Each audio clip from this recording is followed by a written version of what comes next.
In this video, we're going to look at solving some equations involving absolute values. These are very simple equations, so they're designed to just help you understand the fundamentals. Okay, so let's have a look at the first one. Okay, so we've got the absolute value of x equals -1.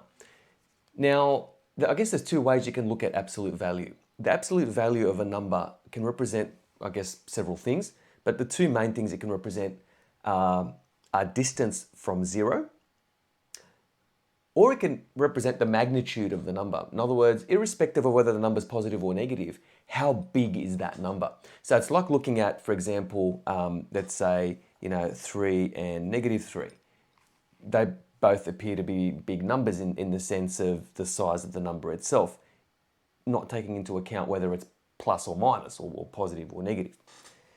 So if absolute value represents a distance or a size, how can you have negative size or negative distance? It kind of doesn't make sense, does it? So absolute value of x equals to -1. That's like -1 meters. When we're talking about a length or a distance, we don't care about the direction. So there's actually no solution. A good way to think of that is the odometer of a car. The odometer of a car doesn't go negative, doesn't make sense to go negative. So whether the car's moving forwards or backwards, irrespective of direction, having an absolute value sort of equaling a negative makes sort of no sense. Okay. What about part B? So this is solving the equation absolute value of x equals to 3. So this means then that what's inside the absolute value has a magnitude or a size of 3. So it doesn't matter whether it's positive or negative. Always remember that the sign does not matter when it comes to absolute values. In fact, the absolute value function pretty much removes the sign. In fact, it converts negatives into positives and leaves positives as positives. So there's two cases here. Okay, so I'm going to do this as sort of case 1.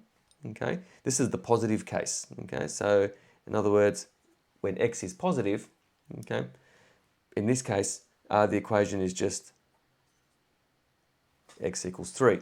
And that works. Absolute value of 3 is just 3. How big is 3? 3.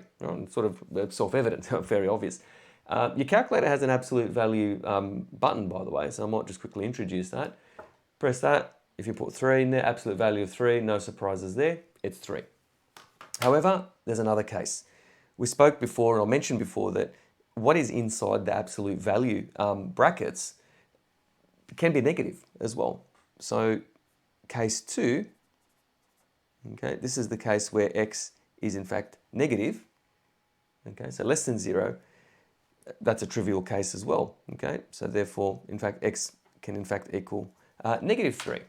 And if you wanted to confirm that solution, if I type in -3 in the calculator and take the absolute value, of course, it's going to give you the size or the magnitude of -3, okay, or the distance from 0. Just quickly, when I say distance from 0, imagine a number line. Just going to quickly sketch it. Okay, there's 3, and there's -3. So whether I move, move to the right or move to the left, it's 3 units in distance, in length or distance, to go from the origin to either +3 or -3. And that's all we're interested in with absolute values. Let's quickly have a look at one more equation. Again, a fairly simple one, but slightly more complicated than what we've looked at before. So this is the absolute value of 2x minus 3 equals 17. So we want to find a value, or more than one value, of x that when substituted inside the absolute value will give you a magnitude of 17. Okay, so what is inside the absolute value? This could either be equal to -17, or it could either equal +17. We saw in the previous example that if you took the absolute value of -17, if this sort of left-hand side equals -17, took the absolute value of it, you're going to get +17, right, which is what we want. And of course, there's the sort of the trivial case where, what's inside the absolute value brackets is +17 anyway, so it sort of doesn't make any difference to have the absolute values there. So let's have a look at the two cases now. Okay, so let me just adjust the camera a little bit there. All right, so case 1. Okay, case 1, I always like to make case 1 kind of the trivial case, the positive case. So this is the case where 2x minus 3, so I took away the absolute value symbol now. 2x minus 3 is equal to 17. Adding 3 to both sides, so you've got 2x plus 3 is equal to 20. Therefore, x is equal to 10.